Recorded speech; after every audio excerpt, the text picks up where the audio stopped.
మహానుభావుడు యుద్ధకాండలో విభీషణుడు వచ్చి ఆశ్చర్యం అడిగాడు. అందరూ నిలబడ్డారు, ఒక్కొక్కరిని పిలిచి అడిగారు, ఒక్కొక్కరు చెప్పారు. విభీషణుడికి ఇవ్వద్దన్నారు, రావణాసురుడి పనుపని వచ్చాడన్నాడు, రావణాసురుడి తమ్ముడు అన్నారు, ఇన్ని చెప్పారు. ఆయన అన్నాడు, పూర్వం అరణ్యంలో చెట్టు మీద మగపక్షి ఆడపక్షి 2 పక్షులు ఉండేవి.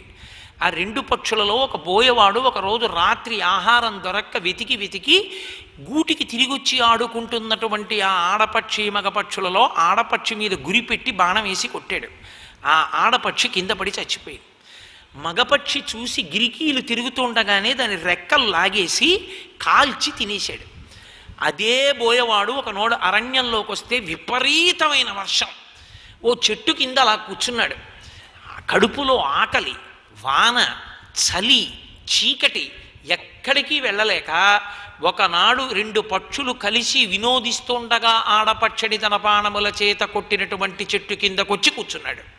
మగపక్షి చూసింది, అరే నా చెట్టు కిందకొచ్చి కూర్చున్నాడు కాబట్టి నాకు అతిథి, నా ఇంటికి వచ్చినవాడు. అతిథి తినకుండా వెళ్ళిపోతే అంతకన్నా అన్యాయమైన పాపం ఇంకోటి ఉండదు, కాబట్టి ఇతనికి నేను ఆహారం సమకూర్చాలనుకుంది ఆ పక్షి. అనుకుని అది గబగబా వెళ్ళి అగ్ని ఇలా ఒకటి ఘర్షణ చేస్తే అగ్నిహోత్రం పుట్టేటటువంటి రాళ్ళు పట్టుకొచ్చి వాడి దగ్గర పడేసింది. వాడి అగ్నిహోత్రాన్ని మెల్లిగా సృజించాడు.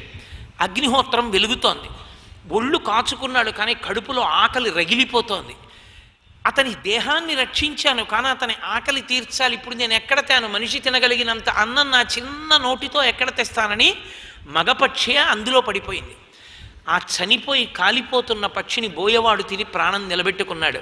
ఒక నోరు లేని పక్షి తాను ఉన్న చెట్టు కిందకి తనకి ఇతపూర్వం అపకారం చేసిన వాడు వస్తే ఉపకారం చేసింది. మనుష్యుడనై పుట్టి క్షత్రియుడనై దశరథ మహారాజు గారి కుమారుడనై నా దగ్గర ఆశ్రయం పొందుదామని శరణాగతి చేసి వచ్చిన విభీషణుడి యొక్క గుణదోషములను నేను విచారణ చెయ్యనా? వాడు ఎవరైనా కానీ నేను శరణాగతి ఇచ్చేస్తున్నానంతే. ఇప్పుడే కాదు, ఎప్పుడైనా. సకృదేవ ప్రపన్నాయ తమాస్మీత జయాచతే అభయం సర్వభూతేభ్యో దదామ్యే తద్వ్రతం మమ. రామా నేను నీవాడనని ఎవరంటాడో వాళ్ళందరికీ నేను శరణాగతిస్తాను, వాళ్ళ పాపములను కడిగేస్తానన్నాడు. కాబట్టి లక్ష్మణస్వామి, అన్నయ్య ఉత్సాహాన్ని పొందు, ఉత్సాహము చేత ఏ కార్యాన్ని చెయ్యలేవంటే మహానుభావుడు వెంటనే సంతోషాన్ని పొంది, మంచి మాట చెప్పావురా లక్ష్మణ, పద సీతమ్మని వెతుకుదాం అని బయలుదేరి వెళ్ళిపోయాడు. తప్ప మాటకి ఎంత మార్చుకున్నాడో అదే లక్ష్మణస్వామి మాట రాముడు వినకపోయినా, లక్ష్మణుడు ఆ మాట చెప్పకపోయినా రామాయణంలో అసలు ఈ లోకం యొక్క పరిస్థితి ఎలా ఉండేదో ఎవరు ఊహించలేరు. అంత శక్తివంతుడైన రాముడు మాట వినే లక్షణం ఉన్నవాడు కనుక లక్ష్మణస్వామి మాటలు విని ఉపశాంతి పొంది వెళ్ళిపోయాడు. వెళ్ళిపోయిన తరువాత కిష్కింధకాండలోకి ప్రవేశించారు. కిష్కింధకాండలోకి ప్రవేశించిన తరువాత కథ అంతా తిరిగిపోవడానికి కారణం మాటే. నరులు రామలక్ష్మణులు నడిచి వెడుతున్నారు. వాళ్ళ తేజస్సు చూశాడు. చూసి వాలి మమ్మల్ని చంపడానికి పంపించి ఉంటాడు, తాను రాకూడదు కనుక ఋష్యమూక పర్వతం మీదకి అని సుగ్రీవుడు భయపడి పారిపోతున్నాడు. మంత్రి అయినటువంటి హనుమ వెళ్ళి పట్టుకున్నారు. ఎందుకు పారిపోతున్నావు, అసలు కారణం చెప్పి పారిపోవు. అదిగో నరులు ఇద్దరు పంపా సరోవరంలో నడుస్తున్నారు. వాళ్ళిద్దరి యొక్క తేజస్సు చూస్తే సామాన్యంగా లేరు. వాళ్ళు నన్ను చంపడానికే వచ్చి ఉంటారు వాలి పనుపున, అందుకే పారిపోతున్నానన్నాడు. వెంటనే హనుమ అన్నారు, అహో శాఖాం మృగత్వంతే వ్యక్తమేవ ప్లవంగమ లఘుచిత్తతయాత్మానం నస్థాపయసి యోమత. కోతి బుద్ధి బయట పెట్టుకున్నావు, నీ చిన్న బుద్ధి బయట పెట్టుకున్నావు. ఏమిటి పరుగులు, దిక్కుమాలిన పరుగులు, ఎన్నాళ్ళు పరిగెడతావిలా?